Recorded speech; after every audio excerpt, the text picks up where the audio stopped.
Welcome. Welcome students. Welcome parents. Welcome family and friends, wherever you may be. I'm Carmon Colangelo, the Dean of the Sam Fox School of Design and Visual Arts.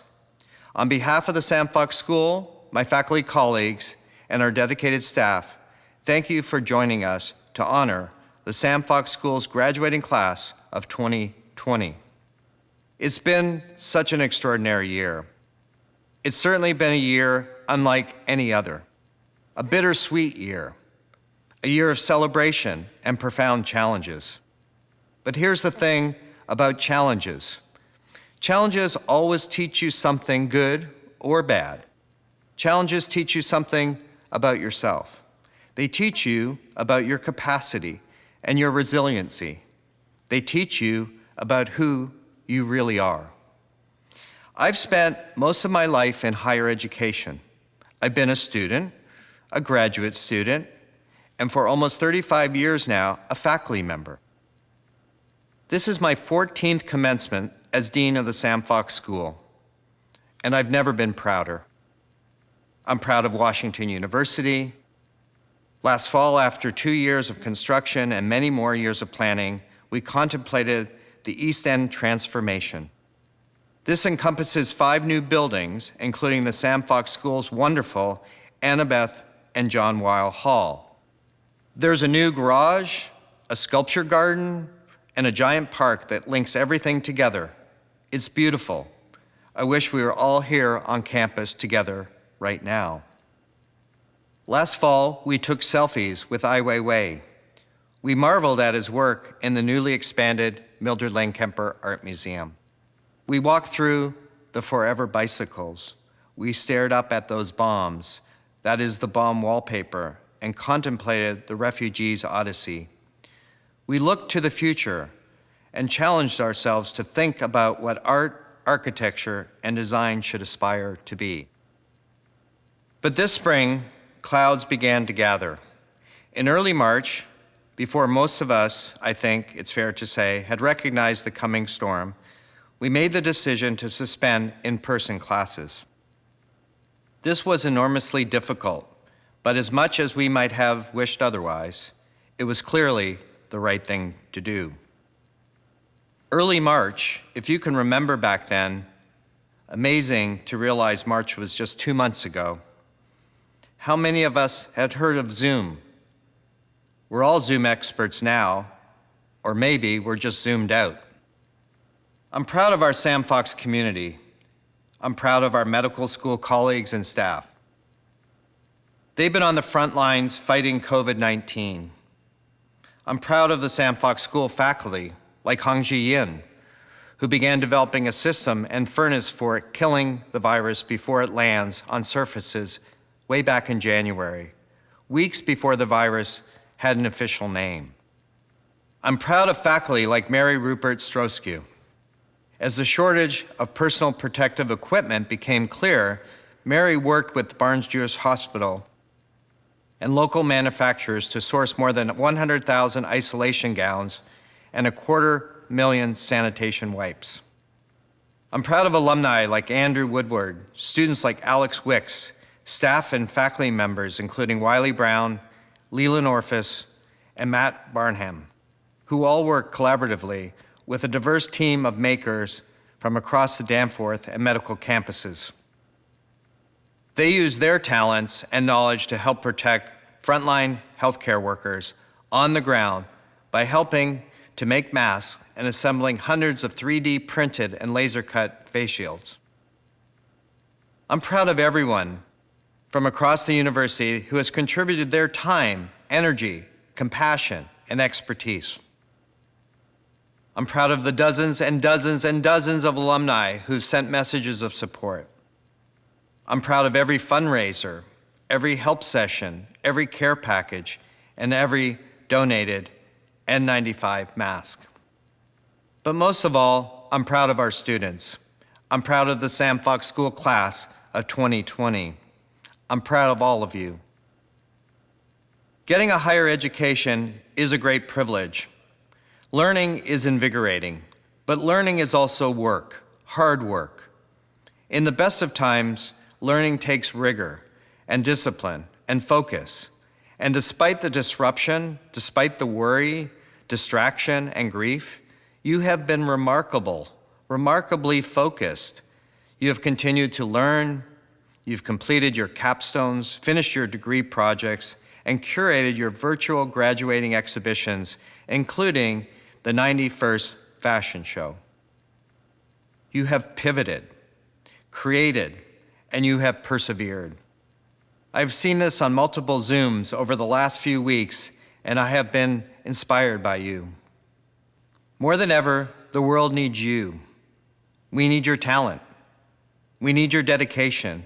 We need your ideas and your critical thinking. We need your creativity more than ever. The world needs you because the world is not going back to normal. Not tomorrow, not next week, not even after all the restrictions have been lifted and all the masks have been put away. COVID-19 has reshaped our lives in ways that we are only beginning to understand and fully appreciate. And I think in ways we can't even imagine yet. But here are a few things that seem clear to me. The COVID-19 crisis has shined a bright light on the importance of truth, science, and evidence-based knowledge. To solve a problem, you must first understand and define the problem, the reality of it. There's nothing more radical than getting the facts straight. For a lot of people, normal wasn't so great to begin with. COVID-19 doesn't discriminate by race, gender, or income bracket, but not all of us have borne its burden equally. Social inequity is real and persistent. We need a better normal. Remaking the post-COVID-19 world will be a major design problem. How do we design our cities, our transportation systems, our restaurants, classrooms, and public spaces to mitigate risk, but also maintain human connection? How do we communicate and share information in ways that are clear and truthful? How do we continue to nourish the soul? Many of you know that I like to draw. I draw a lot. I draw in meetings, in the office, and of course in the studio. I keep a sketchbook on the nightstand. For me, drawing is a way to focus, a way to process information, a way to make sense of the world. I did a series of mixed media prints titled Here Be Dragons. The title comes from 14th century map making, and it is a metaphor for the fear of the unknown, the things we can't see and don't know or haven't yet understood, the uncharted waters, the things that scare us. You are graduating in a time of profound uncertainty. None of us have seen days like this before. The dragons are out there. You are entering uncharted waters, but you are well prepared with the tools to navigate them and to create a better world. Artists, architects, and designers are practically by definition creative problem solvers. How do I make this? What is the need? What is the best way to address it? Over the last 8 weeks, you have proven your resilience and your ingenuity. You have pivoted, adapted, and moved forward. You have demonstrated courage and optimism. These are indeed uncharted waters, but I'm eager to see where you will land. I'm eager to see how you solve the problems we are facing now and the challenges we don't know exist yet. I know that you are up to the task. Earlier, I mentioned messages of alumni support. I'd like to conclude these remarks with a few words from Buzz Paget, who contributed to the Dream Forward project. Buzz graduated in 1970, during the height of the Vietnam War. He missed his own commencement ceremony. This year, due to the pandemic, Buzz will miss his 50th reunion, at least on campus like you. And here's what he has to say. Always be a perverse optimist. Embrace change. Treat all problems as opportunities. Help save the planet and all of its inhabitants. Work with strong teams. See failures as tools for learning. Practice lifelong learning. Share and teach what you have learned. And most of all, Buzz says, be happy. It's more contagious than the virus. It is now my privilege to introduce Amy Hauft, Director of the College of Art and Graduate School of Art, as well as the Jane Reuter Hitzeman and Herbert F. Hitzeman Jr. Professor of Art. Amy will present our alumni speaker. Good evening, graduates and parents. I have the lucky task of introducing alumna extraordinaire Susan Barrett.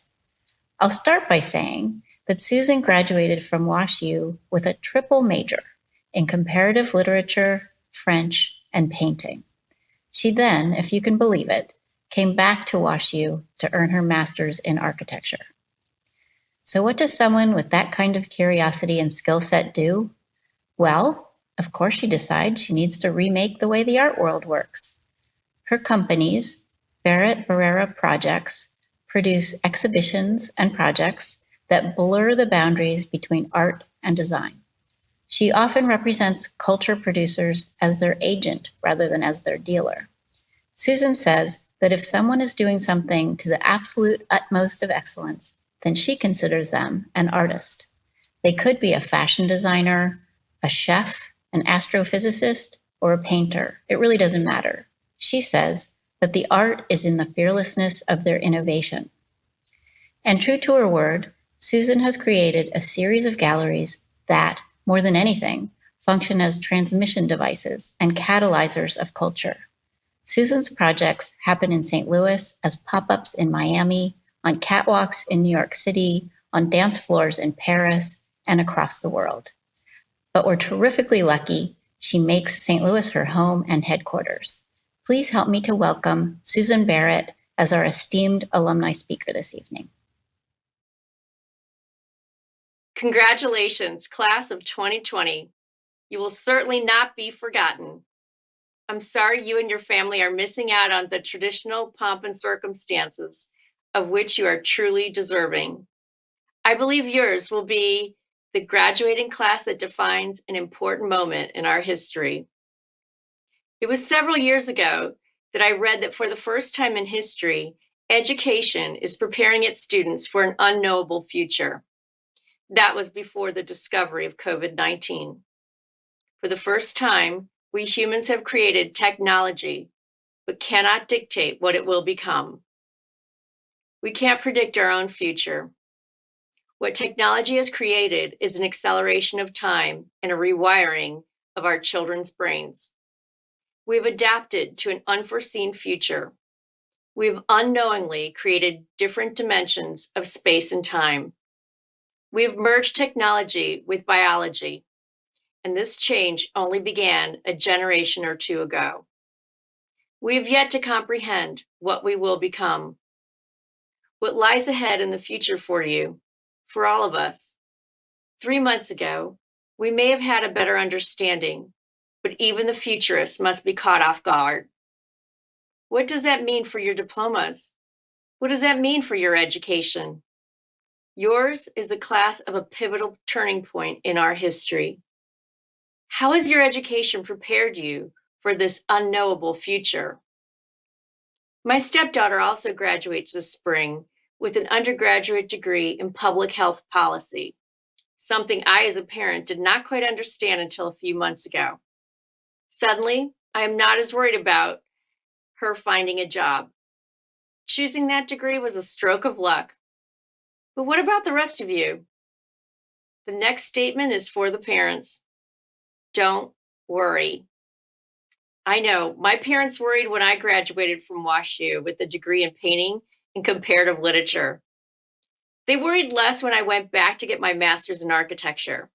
I didn't remain an architect for long. In fact, I didn't remain in any job for very long. I was always a little bored. But what I did do and continue to do is to rely on my education. By default, I opened my own business, and unbeknownst to me, my qualifications were exactly what are the buzz in business journals: creativity, flexibility, and risk-taking. I approached my business exactly as I approached creating a work of art or designing a building. The only thing that has changed is the medium. If we don't know our future, how can we prepare for it? What are the qualifications needed? Who will design the future? The answer is obvious: artists and designers. And you, class of 2020, from the Sandbox School of Design and Visual Arts, are artists and designers, no matter what your diploma states. Art is a verb. This is not only my company's motto, but my true belief. Art is more than a finished product. It is the process of creation, the undefinable inspiration. It is the journey of that inspiration to a final product, one that is seen or heard or felt or tasted or interpreted. The journey is risky. It can reveal self-truths that are unflattering. It necessitates a willingness to let go, to lose control of both self and of the process in order to let the best outcome be realized. The suspension of belief and control is difficult for most, but second nature to artists. Artists understand that the finished product has less to do with her personally and more to do with a messy dance that, when done well, allows the act of creation to lead. It is about letting a new idea, product, or thought into the world to be consumed without dictate to our shared consciousness. It is about letting go and being comfortable with that. The artist understands that the object created is not the final product for the artist, but was that journey to create the product. The artist is better for taking it. This internal growth is as impactful as traveling or learning a new language. That growth is a study of oneself, which perhaps ironically creates a study of all. This is leadership. Creation is about shedding old ways of thinking and being to allow new ones to grow. That is heroic, really, to be able to let go of concepts that have delivered you to the space you are now and instinctively know that there is a better way. That is trust.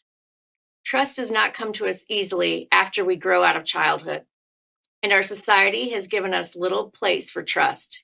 This is leadership. Art is a verb. Art is storytelling at its core. It overcomes language and mathematics, and yet finds its place in our common humanity. It speaks to the heart and better to the soul, both individually and collectively. Art transcends time and other physical dimensions. The journey from inspiration to thought to creation is not an easy one. It necessitates self-questioning, self-reflecting, self-doubt. It necessitates arguing with oneself and revealing the darkness as well as the lightness in one's soul.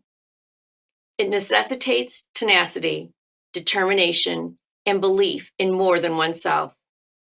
It is what the scientists and Malcolm Blackwell describe as flow, the creative time one spends mostly alone, wrestling and formulating a concept into a physical form. Flow transcends time. It is described as not knowing how long or short time is, and is described as being in another dimension. This basic act of quiet is sadly being lost in our culture. Well, it was until a few months ago. It is rarely taught except in the arts. Intentional thinking and reflection. Boredom. I miss it. Boredom is recess for the mind. A chance to give daydreaming a space to run. This is the mental and emotional playground for creatives. It is a time to quiet the external noise of busyness for its own sake. Artists look for empty time to get back to the space they dwell in best, creation. It is the artists who both pity and mock those that can't stand being locked in their homes due to boredom. Artists don't understand boredom. This is courageous and enviable, not to be afraid of spending time alone. This is leadership. Since we are celebrating you artists, I ask you to visualize the act of flow, the act of creation, the act of art, and applying it beyond a studio, beyond an object, but to problem solving in general.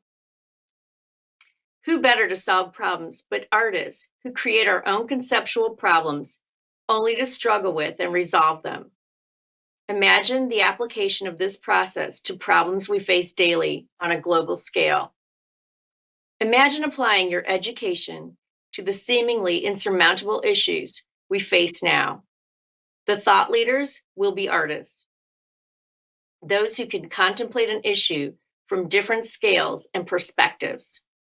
The thought leaders will be those who are not afraid of self-discovery and understand the collective emotions we all share. The thought leaders will understand and even embrace mistakes because that is what makes us stronger. Failure is not an enemy to the artist, but rather an uncomfortable friend who we know is necessary to have around. And becoming friends with failure is learned through education. There is not a student who has a thicker skin than an art or architecture student. Having to share and explain a project in front of critics and peers is akin to the dream of being the only one naked in public. And you are. You listen to the criticisms and understand that it's not personal. It's about the project. That is a skill of sacrificing ego that most do not have, and yet our leaders should. That humility is leadership. We were reminded last year of the impact of the power of the object of art with the burning of Notre Dame in Paris. Why did we feel such pain? It wasn't because of a potential loss of a building, but the loss of a symbol, as all art reminds us of something bigger than ourselves, something that transcends time itself. Art is alive, and the creativity of art is alive. The process of making an object is the shared material that bonds us as humans. There is not an emotion that is completely new, and the act of creating gives the artist a slice of our shared humanity. The object, once completed, takes on its own life of individual connections with each viewer. Once seen, it is now in the possession of the viewer's imagination and psyche. It is a real relationship that can challenge and grow, question and motivate, inspire and communicate with the recipient. It becomes part of the viewer's memory and soul, helping form a perspective, contributing to our collective understanding. It can alter the viewer, therefore altering the world. This is leadership. Art reminds us of the continuity of creation, of dreams realized, and of the celebration of the determination, work, and souls of each other. Art is a verb. Art connects us to each other through communication to our hearts and souls. Art brings us together as participants and viewers of objects and stories. Art reminds us that we are all part of this mortal coil. We are currently changing this coil and have the ability and responsibility to change it for the better. Yours is the first class to distance themselves at a celebration of remarkable accomplishments in order not to infect or affect negatively someone else. This shift in perspective to take care of one another shows that we are creating a new, better future. And yes, this is leadership. Art reminds us that we are more alike than different. We need you more than ever. Help us design the future. Apply and teach your unique and important learned skills. Continue self-questioning and creating, no matter what your medium. Continue applying what your education taught you. vulnerability, flexibility, trust, intentionality, and adaptability. Apply your creativity to accept the leadership this world so desperately needs now. We've been waiting for you, class of 2020. Congratulations. Thank you, Susan, for those inspiring words. The idea that art is a verb is such an important message for all of us, and one that hits home in this current world moment. It is now my privilege to introduce Heather Woofter, Director of the College of Architecture and Graduate School of Architecture and Urban Design, as well as the Sam and Marilyn Fox Professor. Heather will present our keynote speakers. It is my distinct pleasure to introduce our keynote speakers this evening, Yvonne Farrell and Shelley McNamara of Grafton Architects. They are educators and practitioners, founding their Dublin-based firm, Grafton Architects, shortly following graduation from the University College Dublin, UCD, in 1974. They are joining us asynchronized and remote as we celebrate tonight's events in different time zones around the world. The graduation ceremony here in St. Louis at 7 p.m., designed to work well with several of our student locations. Alas, Dublin fits directly in the middle, evenly between US Central and Beijing time zones, where many of our students celebrate a day apart. The Grafton Architect invitation was timely for many reasons.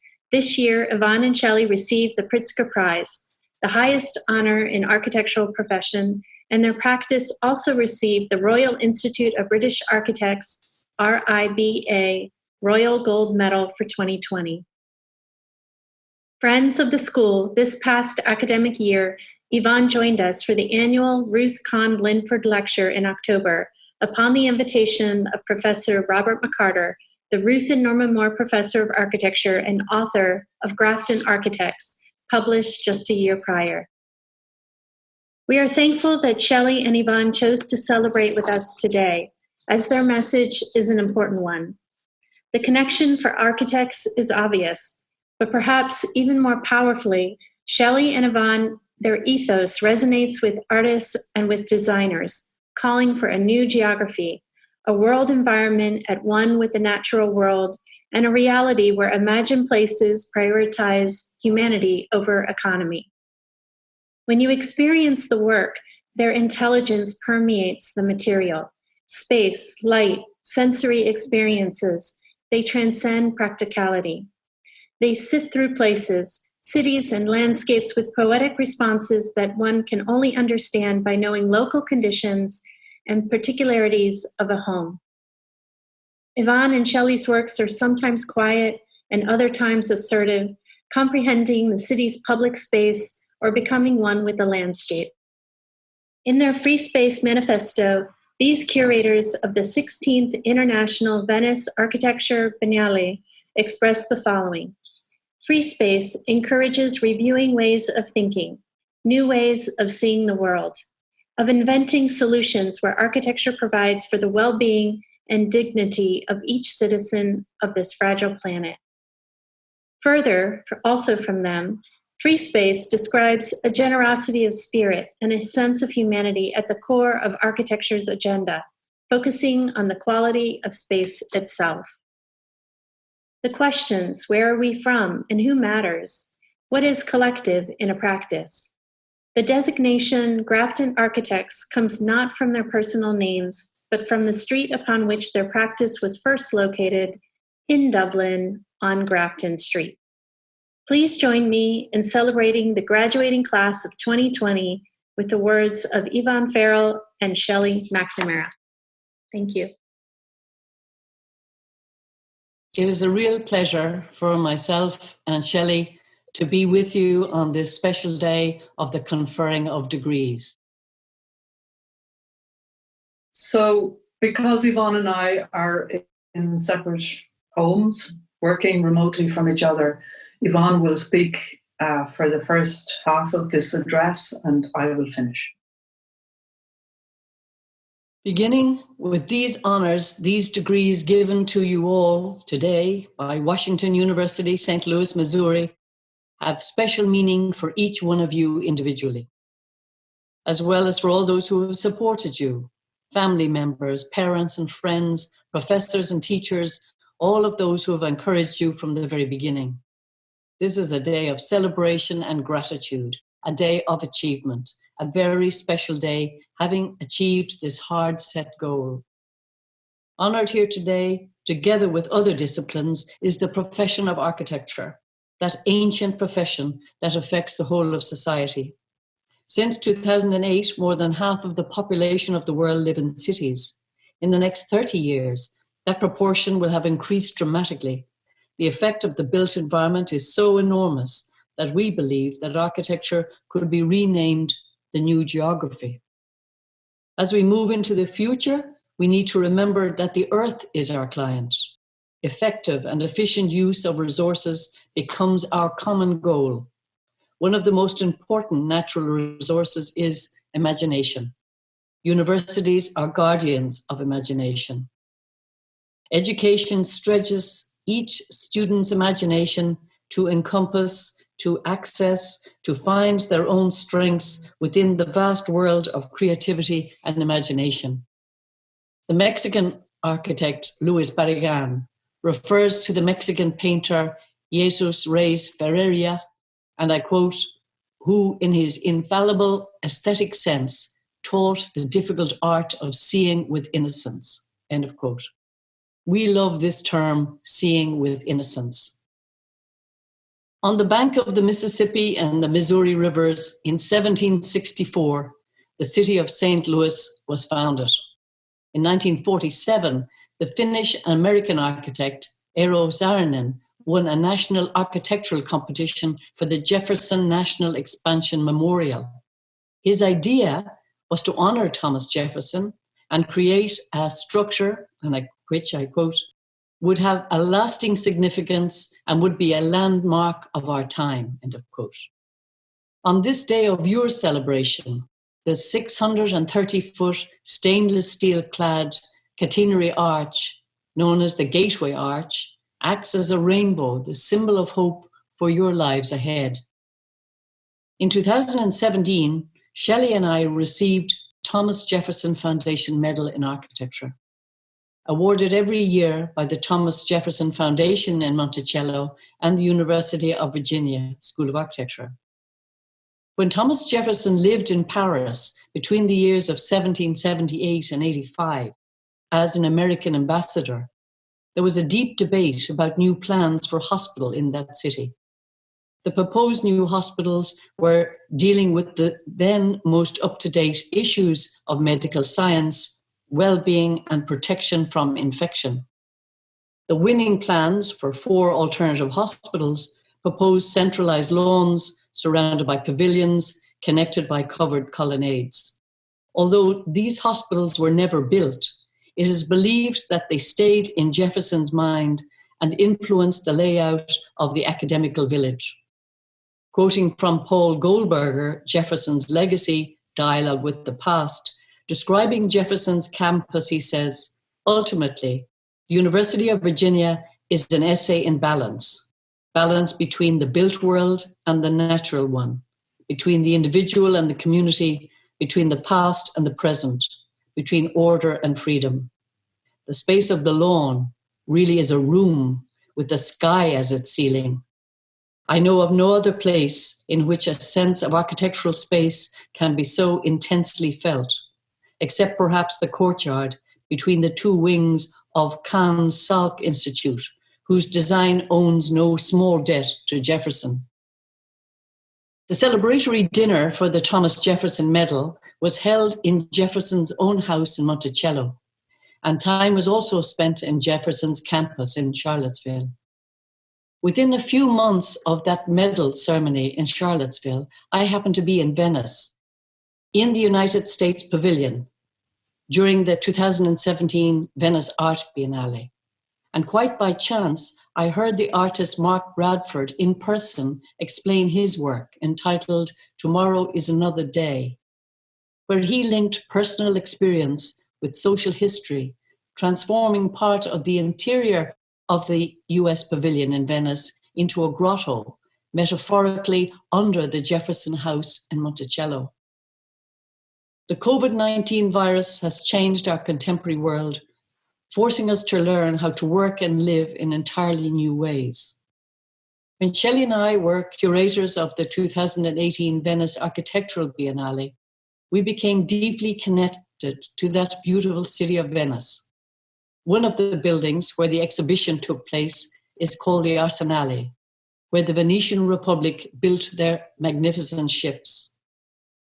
One of the people who worked in that building in the 16th and 17th century was Galileo, the astronomer, physicist, and engineer, the father of modern science, whose discoveries include the compass, the telescope, and detailed studies of the moon.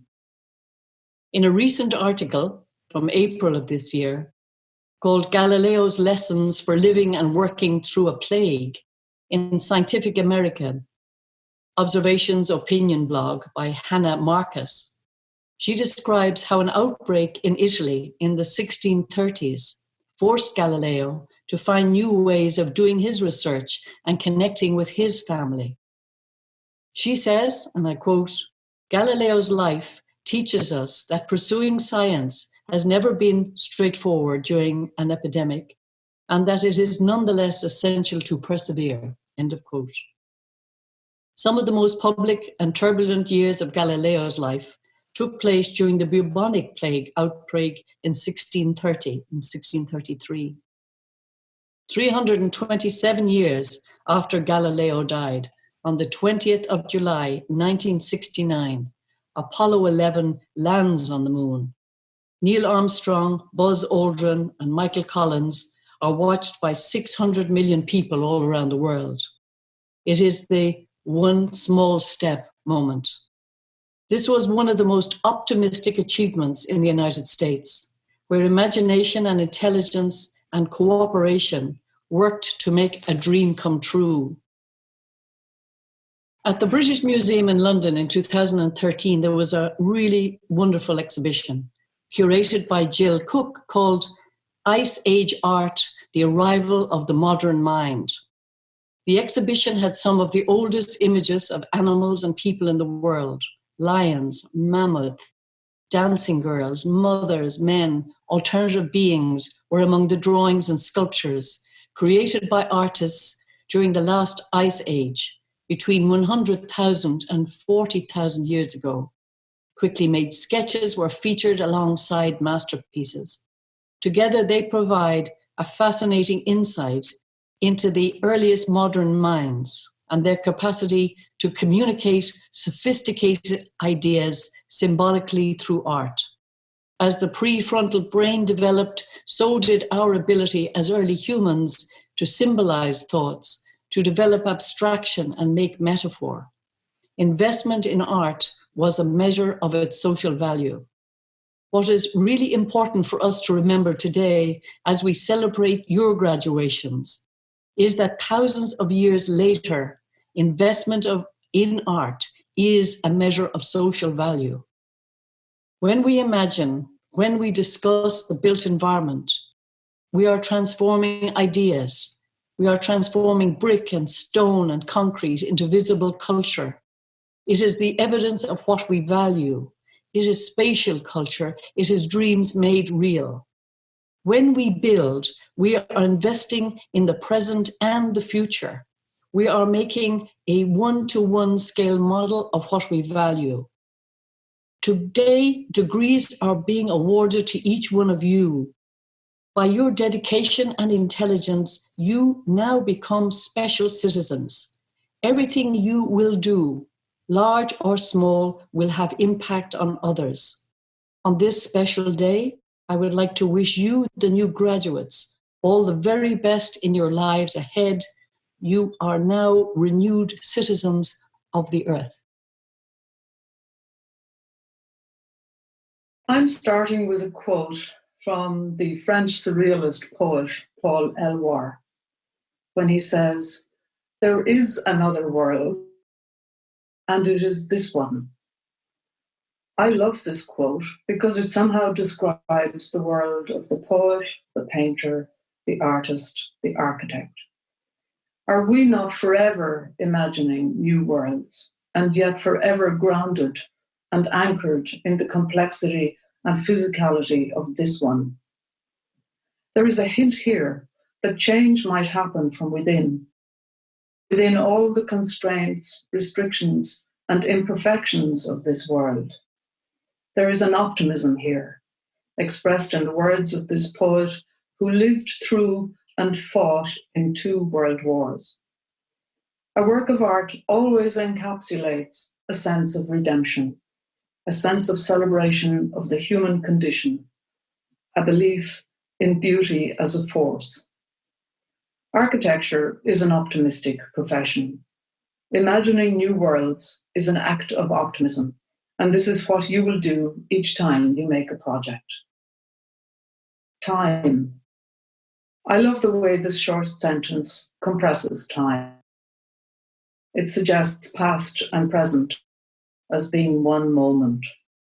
It suggests the possibility of transformation, the possibility of a new perspective in the flicker of an eyelid, the possibility of a change of heart, not a new heart, but simply a heart that might be enchanted through seeing the world in a new light.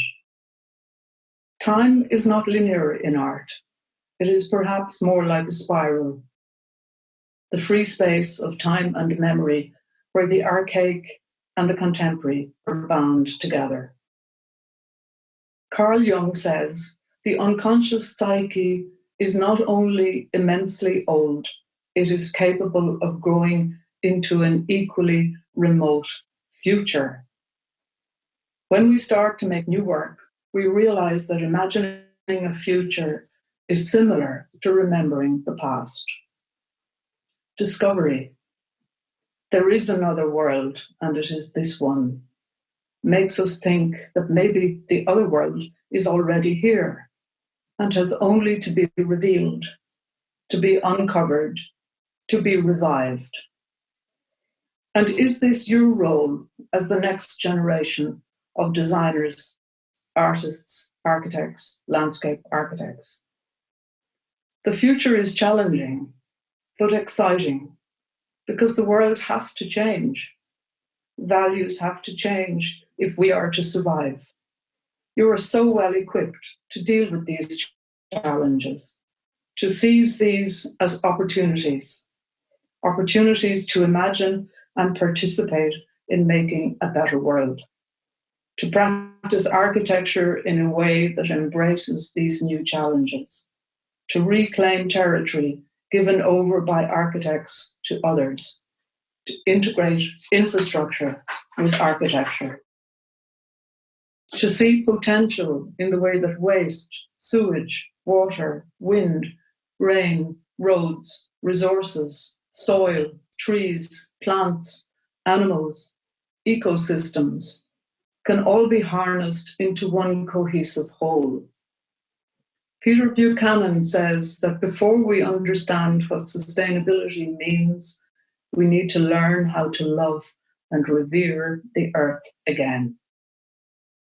You are graduating at a time when all the established norms of art and architectural practice are being radically changed and challenged.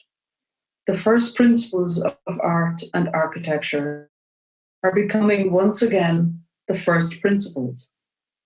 We are going forwards, not backwards, to a time of Alberti, the great 15th century humanist, artist, architect, poet, priest, linguist, philosopher, cryptographer, who saw architecture as the infrastructure of civilized life, who believed in the regenerative and recuperative power of art. Architects are now using natural stone as a replacement to concrete, are designing buildings which exploit the lightness and versatility of wood so that large buildings will not sit so aggressively on the ground, are developing non-toxic concrete while maintaining its environmental and plastic attributes. Architects are learning to build less and reuse more. Architects are learning to make buildings themselves, are engaging with communities, collaborating with artists, filmmakers, designers, physicists, and ecologists. are being proactive in generating work, not always waiting to be invited or commissioned, but going out and finding ways of being useful. Artists and designers are making wonderful artifacts from waste material and discarded materials. Because culture matters, art matters, architecture matters. T.S. Eliot put it in another way when he says, art never improves, but the material of art is never quite the same. Navigation. A School of Architecture and Fine Arts is a laboratory of imagination, bringing craft, construction, and dreams together, equipping you all to be what Alvaro Siza describes as a specialist in non-specialization. In art, everything is relevant. Architecture is a profession with heavy responsibilities. We deal with people's lives, their well-being, their money, their needs, their dreams. We deal with legislation, with bureaucracy, with technical requirements and codes, with time and management and programs, with adversity and sometimes greed. We are always mediating between opposites, between the rational and the emotional, the prosaic and the poetic, between the permitted and the not permitted, between the power of money and commerce, and the fragility of culture, the fragility of the human being. You have been trained to navigate these waters, to be steely, determined, tenacious, to infect those around you with your energy, to share your passion and love of what you do, to lead and collaborate, or to listen and engage, to transport clients, builders, teams of people with you, like an orchestra conductor following the beauty of the music, so that each participant will achieve together more than they ever thought possible alone. These qualities equip you to begin your collaborative role as professional architect. Never underestimate the power of your passion and your belief in art and in architecture. This is your compass, the guiding tool for all creative practitioners in the navigation of your future life. In the world of art and architecture, you are forever young, because you are always beginning again. Teaching in a school of architecture, you discover that a first-year student can make a wonderful piece of work because they are free to imagine, because imagination is not dependent on experience. Experience and knowledge is acquired and underpins the imagination. We have to learn our trade, our craft. We have to learn the language and grammar of our discipline, like musician, learning the scales, the intertwining structures and rhythms. You are now moving from the milieu and environment which allowed you to grow, and now you will find a new place where you can continue to grow as a practitioner. We all need a place to grow. We need the stimulus, support, and influences of other people. We are part of a rich tradition. We are not alone, and we need to stitch into and continue that tradition. This is what culture is, a regenerative organism where growth can happen. The Spanish architect Francisco Mangado, speaking to our students in Mendrisio, told them not to be afraid of going out into the so-called real world. He said, reality is beautiful, but architects are magic people who can transform reality. I realized that the journey is more or less the same for the artist and the architect, but the destination is different. In both cases, the author is reaching into the inner world of the imagination, a conscious storehouse of fragments of sensations, memories, emotions, smells, feelings, and reaching into the storehouse of experience, knowledge, thought. The artist's role, for me, is to capture, heighten, and express these sensations. Matisse talked about expressing the sensation of light through colour. Describing the work of Piero della Francesca, the poet Herbert says, "Once more, geometry absorbs passion." What a beautiful description of geometry. Manuel de Sola Morales says, architects need to learn this ability from the artist, need to learn how to interpret and capture the sensation of place. Because the architect's destination is to make a physical construct, to translate the imaginings into physical space. And Yvonne has already spoken about this. The hope and wish is that these spaces will in turn evoke emotions, create sensations of well-being, that its effect will be felt in the private sphere of memory. Some unconscious memory will engender feelings of familiarity, but also feelings of something new. The spatial quality will be both a receptacle of new experiences, but also a place to grow and add to our repository of culture, of memory, of sensation. You will all be adding to our repository of culture. We wish you all well in your future creative lives. We would like to say that this is an important day for you all, and we are wishing you all the very best in everything that you do in your future lives. Stay safe and stay well. And greetings from myself and Shelley from Dublin. Thank you, Yvonne and Shelley, for delivering such a beautiful talk. Your thoughts about architecture, art, life, and education, and overall humanity are timeless. I'm sure they will resonate deeply with our graduates. It is now the time in the ceremony for the conferral of degrees, as well as remarks from Andrew D. Martin, the 15th Chancellor of Washington University in St. Louis. Chancellor Martin, it is now my great privilege to present the degree candidates from the Sam Fox School of Design and Visual Arts. For Bachelor of Arts in Architecture, Bachelor of Science in Architecture, Bachelor of Arts in Art, Bachelor of Art in Design, Bachelor of Fine Arts, Master of Architecture, Master of Landscape Architecture, Master of Science in Architectural Studies, Master of Urban Design, and Master of Fine Arts in Visual Art. Will all the candidates who have completed the requirements for the bachelor's degree please rise? By virtue of the authority delegated to me on behalf of Washington University, I hereby confer upon each of you your bachelor's degree with all its attendant rights, privileges, and obligations. The graduates will please be seated. Will all the candidates who have completed the requirements for the master's degree please rise?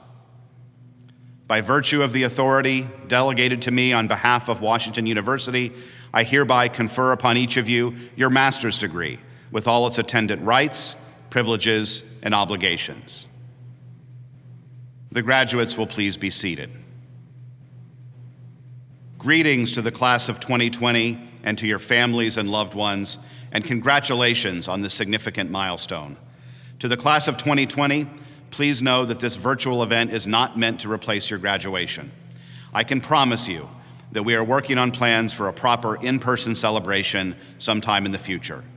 But for now, let me offer some thoughts. First, a big shout out and thanks to those parents and guardians who have supported our students. You should feel immensely proud of all your child has accomplished, and we are extremely grateful for your partnership in their success. Second, a significant thanks goes to our faculty and staff across the university.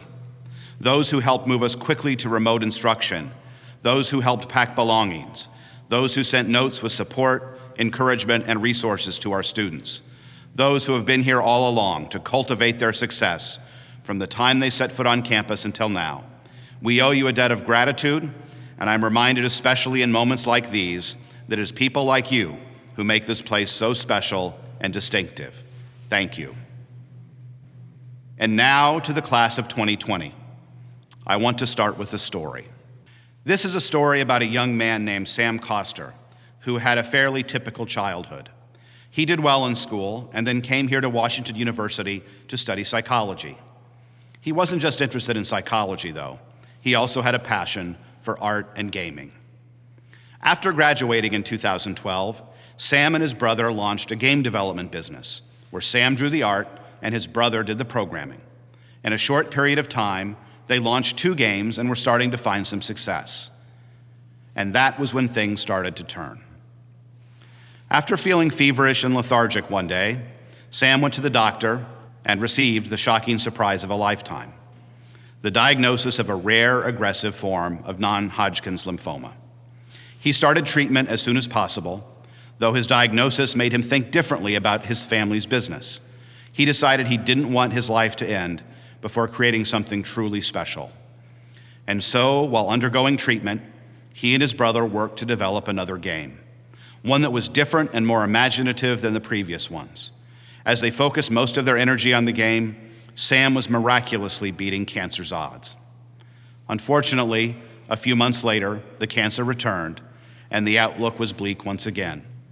Still determined, he underwent treatment, all while continuing forward with the game's development. Fast forward to today, and Sam is thankfully cancer-free. Once his final treatments ended, the family business was able to launch Crashlands, which was named the top game of 2016 by Time Magazine and awarded Game of the Year by Touch Arcade. Sam was also named to Forbes magazine's 2018 list of 30 under 30, and the business, Butterscotch Shenanigans, is thriving in the Cortex Innovation District here in St. Louis. This is a profound story about overcoming adversity, and not just overcoming adversity, but using that adversity to fuel passion, drive, and overwhelming success. Many of you have already faced adversity in your life. Some of you are, as of today, the first in your family to graduate from college. Some of you come from households near or below the poverty line. Some of you struggle with disabilities or mental health concerns. Some of you have faced injury or physical ailment. Some of you have overcome the loss of a parent or loved one. This semester, you faced yet another collective obstacle, a spring semester that abruptly moved online, immense feelings of displacement, and the loss of a physical community of people who have helped you thrive and flourish up until this point. This one collective obstacle has also led to other individual obstacles. Some of you have lost your jobs, or your parents have lost their jobs. Some of you needed to find a place to live. Some of you were worried about your own health, as well as the health and safety of your loved ones. Some of you have had summer and fall plans put on hold, and all of you have experienced some kind of loss in physical isolation. Indeed, we are all grieving in some form or another. These anxieties and disappointments are real, and they are valid. In addition, they are obstacles you have worked hard and quickly to overcome, some that you are still overcoming as we speak. Every year during commencement, the Chancellor gives a charge to the class. In keeping with that tradition, my charge to you today is that you find ways to live in the present moment, to not let uncertainty overcome your thoughts, and to find ways to use these moments of adversity to learn and grow, to find new ways of coping, new ways of doing, and new ways of relating to one another and the world around you, to become more empathetic and compassionate, to fuel your passions and turn dreams into realities. I hope that you can look back on this spring semester and be proud of the ways you channeled adversity for the betterment of yourself and the betterment of humanity. In fact, this is what we have been preparing you to do all along as students of Washington University. You, of all people, know it hasn't been an easy journey. You've faced adversity that has taught you to get back up and keep going. The tests and papers you struggled with, the hard conversations you had with friends and classmates, the time you didn't make the team or made second chair or understudy, the time you didn't receive the scholarship you applied for, the time you got sick in the middle of midterms, the time you faced consequences because of your decisions. All of these experiences and more prepared you for this semester. And guess what? You made it through these moments of adversity in order to graduate today. That in and of itself is a significant achievement, and I'm confident you'll make it through this current season of life and come out of it with even greater character, integrity, wisdom, and resolve. Sam Coster's story of adversity has already been written in stone. While there are many similar stories written about others who have come before, you better believe that this historic moment is also being written in stone. And when we write your stories as alumni of Washington University, what will they say about you, the class of 2020? Washington University alumna invents new technology to distribute clean drinking water to those who are lacking. Washington University alumnus leads business through recuperation in the aftermath of a global pandemic. Washington University alumna designs buildings with innovative, sustainable practices. These are merely headlines. It's the words underneath those headlines that will share the stories about each of you, members of the class of 2020 and individuals who overcame obstacles in order to succeed in life. The particular obstacle of our current situation being just one of many. Today, I want to share how proud I am of each of you and for all you've accomplished. I'm proud of your flexibility and resilience, your incredible acts of selflessness, global citizenship, and leadership for the sake of the world's most vulnerable. I'm proud of the way you have handled this crisis with poise, grace, and dignity. And I'm proud of the way many of you are using this time to work on yourselves, to serve others, and to help improve lives in service of the greater good. I'm not just proud, I'm also humbled and honored. Sacrifice, global citizenship, leadership, service, dignity, and resilience. These are some of the qualities and values we hold dearly at Washington University. The values we have been working to cultivate in you since you stepped foot on our campus, and the values we hope you carry with you as you work to make yourself and the world a better place for years and decades to come. While I am deeply saddened that this is the way this phase of your time on this campus had to end, I am comforted to know that your time with us at Washington University is just beginning. That's why we call it commencement. Your WashU journey doesn't end here. It starts here, and what you do moving forward will be the story we write. Thank you once again for your flexibility, your determination, your passion, and your convictions, and congratulations on this significant milestone. Once the time is right, I look forward to seeing you back on this campus to celebrate in person, and I look forward to many more moments with you as you engage in your lifelong Washington University journey. Until that time comes, stay safe and well, and know that we are thinking of you. Congratulations. Thank you, Chancellor Martin, for providing that special message for our graduates and their families. We have now reached the conclusion of our ceremony. Graduates of 2020, I'm more than confident you have prepared your minds to enter the world as enlightened artists, architects, and designers. I know you leave here with the knowledge, passion, sensitivity, and capacity to fully harness the power of art and design and to make a more just, sustainable, humane, and beautiful world. At this time, I want to personally congratulate you on your accomplishments and wish each of you great success, fulfillment, and prosperity. Please join me now in officially congratulating this amazing group of graduates for all their accomplishments.